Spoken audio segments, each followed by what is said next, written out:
Bom, aspectos clínicos da Covid-19, né? Vocês podem ver aí que ela tem, né, um formato de uma coroa, por isso o nome coronavírus. Então, o que nós vamos apresentar aqui, de introdução, é que o coronavírus, o COVID, são vírus envelopados, com diâmetro de 60 a 130 nanômetros, que contém um genoma de ácido ribonucleico. Por isso, essa capacidade de mutação, porque ele é um vírus de formação de RNA. Então, os COVs, eles infectam principalmente as árvores e os mamíferos.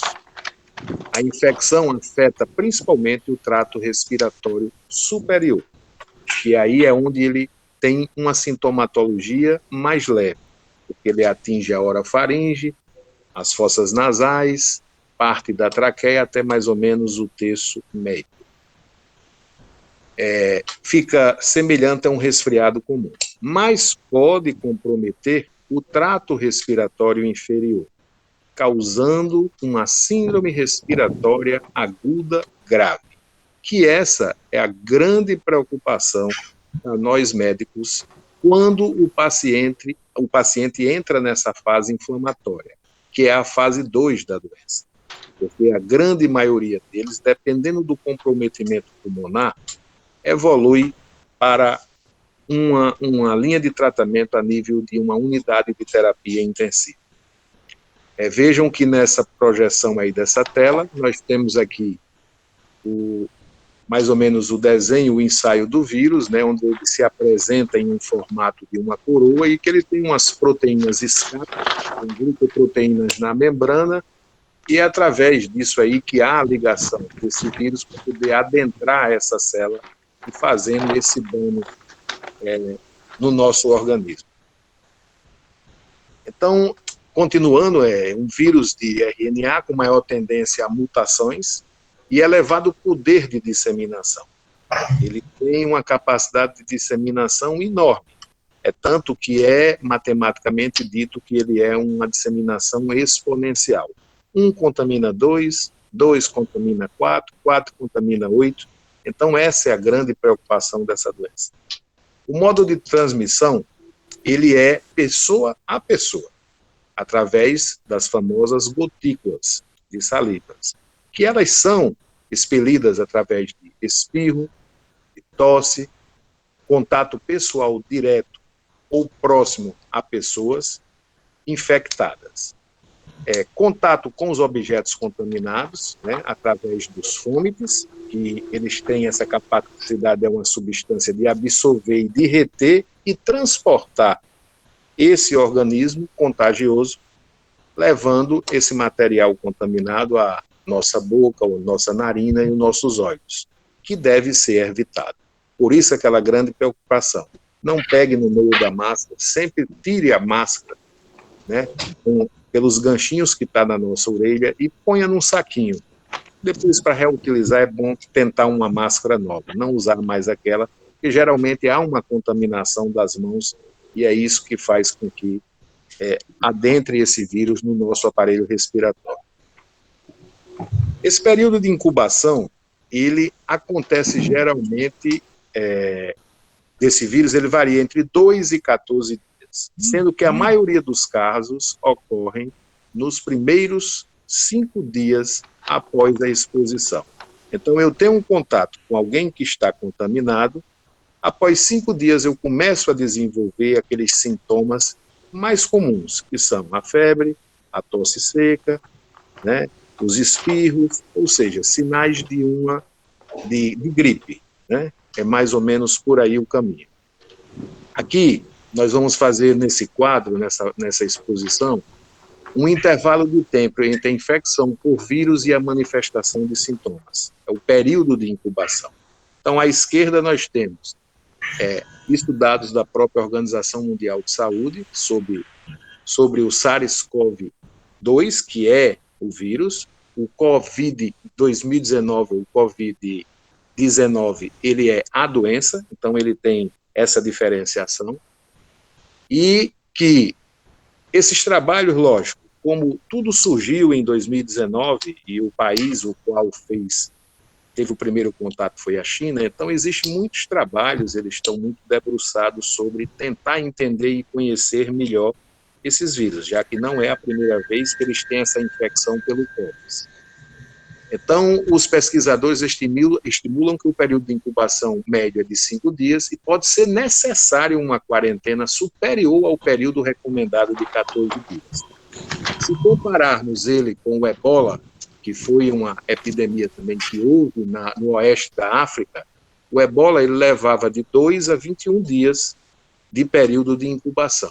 O MERS-CoV, que é um dos tipos de Covid, né, que foi a síndrome respiratória do Oriente Médio, que isso foi nos anos de 2012, ele tem um período de incubação de 2 a 14 dias. Já o SARS-CoV, que é a síndrome respiratória grave, que nós já tivemos um processo virótico por esse vírus em 2002, ele tinha um período de incubação entre 3 e 10 dias. E o sarampo, que é muito comum, que todos nós conhecemos, de 10 a 14 dias. Então, isso aqui é uma ilustração do período, de como é que acontece. Mas, em média, você tem o contato e, a partir do 5º dia, é que se começa a ter esses sintomas. Agora, a gente entra mais ou menos dentro, realmente, do nosso foco. São as manifestações clínicas desse vírus, dessa doença, que tantos enfermos e tantos óbitos já levaram em todo o mundo, né? Então, a pneumonia é a manifestação mais frequente e mais grave dessa infecção, né? Ela geralmente cursa com febre, com tosse, com dispneia, que já é um sinal de alarme. Quando você começa a dispneia, é o início de um cansaço, é uma dificuldade respiratória. E quando isso aparece, se fazendo um exame de raio-x, já dá, às vezes, para se conseguir ver algumas lesões que, geralmente, elas são em aspecto de vidro fosco.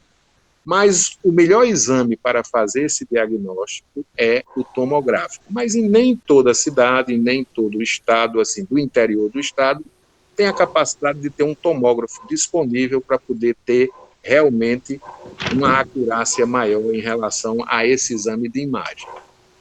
Então, para serem visualizados, a gente realmente, no início, às vezes tem quadro de 10%, 15%, até 25%, o paciente tem um certo desconforto, mas aceitável. Quando ele atinge essa cifra dos 25% de comprometimento pulmonar, ele começa a entrar numa fase muito crítica, porque há uma congestão da base pulmonar, ele não consegue fazer a expansibilidade, a troca de gases, e é por isso que eu acho que muitos dos senhores já ouviram aquele termo. Tem que pronar o paciente, tem que deitar ele em decúbito ventral, né, de barriga para baixo, para poder melhor expandir esse pulmão. E isso é uma medida, até hoje, tida como salvadora dentro das UTIs, né? Os sinais e sintomas não diferem clinicamente de uma gripe sazonal, né?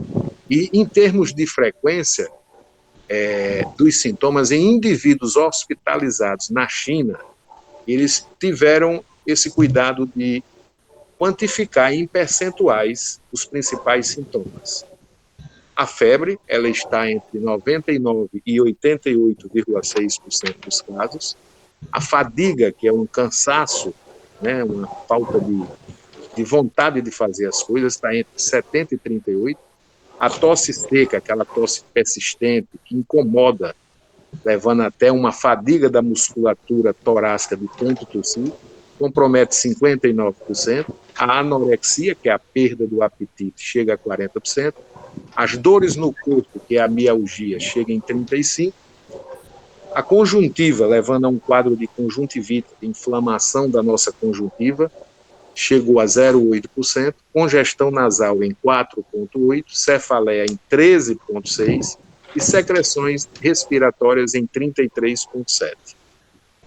Ainda dentro das manifestações clínicas, aqui é o ponto mais crítico da doença, que é a fase realmente inflamatória. Então, ela leva a uma síndrome de desconforto respiratório, que é uma complicação grave do Covid-19, levando muito, assim, um percentual de 5% à necessidade de ventilação mecânica. E ela acontece mais em idosos com alguma comorbidade, diabetes, hipertensão, doença pulmonar obstrutiva crônica, que é muito comum dos tabagistas, dos fumantes, o câncer e os imunodeprimidos, que foram mais associados a esta síndrome e a este nível de gravidade. Agora, isso no começo, sabe-se que nem só os idosos passam por isso. Nós temos pacientes hoje jovens, aqui mesmo no Rio Grande do Norte, nós perdemos vários colegas na faixa de 40 anos, 35 anos, 45 anos, que infelizmente entraram nessa fase grave, não tinham comorbidades e foram a óbitos. Nós vamos ter daqui a pouco um diálogo e uma apresentação com uma riqueza muito grande, que além de médico, ele foi vítima do Covid, que é o do nosso colega, doutor Diogo Brito, e que passou por momentos de muita dificuldade. Eu o acompanhei, eu vi de perto, e realmente vi a apreensão do pai e dos familiares. É uma coisa triste, é muito difícil. Essa doença realmente ela tem características que a gente às vezes não acredita, ou seja, do jeito que ela pega essas pessoas que têm esses problemas, ela também pega as pessoas que não têm comorbidade e que são jovens. Então, isso é o que mais preocupa. E tudo indica que é justamente devido a esse processo inflamatório e, assim, o sistema imunológico. Por que é que a criança até hoje ainda não teve essa manifestação? Porque ela não tem um sistema imunológico ainda 100% formado. Já o adulto jovem, o sistema imunológico dele é muito alterado, quer dizer, é muito ativo. E o do idoso, ele começa a diminuir esse sistema imunológico. E isso compromete realmente e agrava o quadro. Aqui a gente vê uma linha de tempo, né? A gente tem taxas de óbito, gravidade dos sintomas através da infecção e em cima nós temos a população infectada. Então, os assintomáticos, se você tiver uma população de 100%, 30% vão ter a forma assintomática. E em relação a óbito, não evolui para isso. Sintomas leves a moderados, nós temos 55% dos casos apresentam-se dessa forma, certo? E que geralmente entre os sem sintomas até o 5º dia, sintomas leves e moderados entre o 5º e o 10º dia, e daí para frente pode ir até 14 dias, mas existem alguns casos, principalmente nos sintomas graves, que ultrapassam essa margem de quarentena. E os que estão em UTI, existem casos até de 60 dias, 90 dias de internamento. Então, é essa dificuldade que nós temos, porque cada organismo reage de uma maneira, cada organismo tem um comportamento diferente. Então, se a gente olhar aqui, dos sintomas leves a moderado, que compromete 55% dos pacientes, o índice de mortalidade nessa faixa de pessoas é 0. Mas quando a gente passa por sintomas graves, que compromete 10%, e os sintomas críticos, que comprometem 5%, dos graves, ou seja, que são 10%, 15% evolui de forma grave, podendo chegar ao óbito. E dos 5%, 50%, ou seja, 2,5%, podem evoluir para o óbito. Então, esse gráfico ele é de uma extrema importância de avaliação epidemiológica e de comprometimento dessa doença. Os métodos diagnósticos, o que é que nós temos, né? O que é mais fidedigno, o que é menos fidedigno, quando indicar e o que é que ele vai nos dar. Então, nós temos o padrão ouro dessa doença, que a gente chama para fazer o diagnóstico, que seria o da infecção do SARS-CoV, que é a detecção do ácido nucleico viral, através de testes de reação de cadeia de polimerase, que é o PCR, é o RT-PCR. É aquele que a gente pega um cotonete gigante, que vem num tubinho, e vai lá na orofaringe, vai lá nas fossas nasais, colhe a secreção e vai encontrar a parte genética do vírus. Isso é chamado de teste molecular. Esse é altamente fidedigno. E ele deve ser feito entre o terceiro e o sexto dia, sétimo dia de sintomas. A detecção de anticorpos é outra maneira, o IgM e o IgG, dirigidos contra as proteínas do SARS-CoV-2. Lembrando que os testes rápidos, aquele que a gente só fura o dedinho, ele tem um índice de falso negativo muito grande. E existem os testes rápidos híbridos, baseados na detecção de antígenos virais, e ainda existem os imunoensaios. Então, essas são as maneiras que nós temos, essas são as nossas armas para diagnosticar quem está doente e quem não está doente. Aqui nós temos o método, né, de olho no SARS. Então, qual a amostra, o que é maior eficácia, onde é feito e o resultado. A gente deve se deter aqui ao ensaio do RT-PCR e aos exames sorológicos, porque o teste de antígeno, ele se parece muito com o ensaio do RT-PCR. A única vantagem do antígeno é que você tem um tempo mais rápido, em 30 minutos você já tem um resultado, mas é através do SUAB também que é feito. Já os exames sorológicos, que são testes rápidos, que verifica a resposta imunológica do nosso organismo ao vírus, eles são detectados, eles detectam a presença de anticorpos, imunoglobulinas M e imunoglobulina IG. O IgM representa que você está com o vírus, você está no período da doença. O IgG já são anticorpos, que ele vem aparecer já numa fase mais tardia. O material, a amostra é feita no sangue, né, no soro ou no plasma sanguíneo. E a maior eficácia é a partir de alguns dias de manifestação. Geralmente se dosa o IgG entre o 9º dia até o 14º, e o IgM. E o exame de IgG deve ser feito mais tardiamente, após o 28º dia de comprometimento. Então, esse resultado também ele é dado, em média, com 30 minutos. Aqui nós temos mais uma fonte, onde a gente vai ver aqui a intensidade do sinal imunológico, né? O início dos sintomas, que geralmente é aquela faixa, lá no começo da nossa fala, de 0 a 5 dias, que é o período de incubação, mas o pico máximo do sintoma está no 5º dia. Né? E aqui é justamente mostrando o quê? O período ideal para se fazer o RT-PCR, ou seja, o melhor dia, que é o pico máximo, é o 5º dia para se colher essa secreção, entre o 4º e o 5º dia. Após 10 dias, esse exame já praticamente ele vai só servir assim, para mostrar que realmente não há mais a infecção. Né?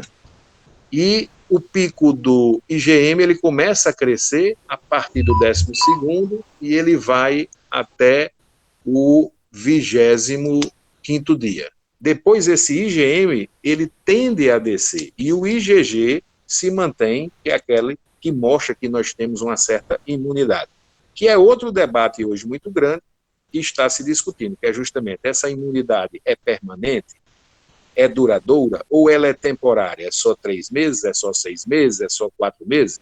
Não sabemos ainda. Ainda estamos na busca de definir isso aí. É tanto que existem algumas vacinas que já vão ser feitas até em caráter emergencial, que com 14 dias tem que repetir a dose em relação ao primeiro dia que foi vacinado. A tabela aqui abaixo estabelece um padrão de sensibilidade, ainda em relação aos métodos diagnósticos, né? Após o início dos sintomas. Então, a gente tem que o RNA por RT-PCR, ele chega a 67% de 1 a 7 dias. Já os anticorpos totais, 38%, o IgM 29% e o IgG 19%.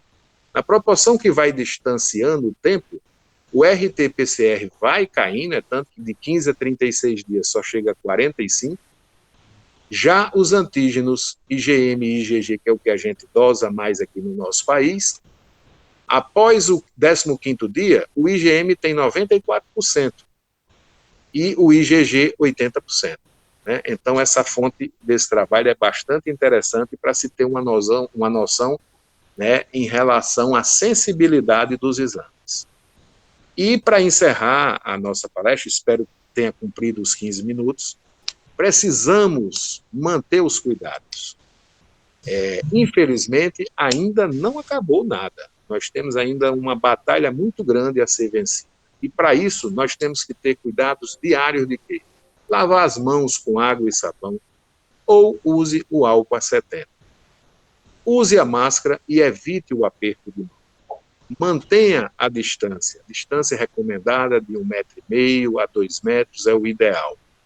Evite aglomerações e não compartilhe objetos, e se compartilhar, faça uma desinfecção desses objetos.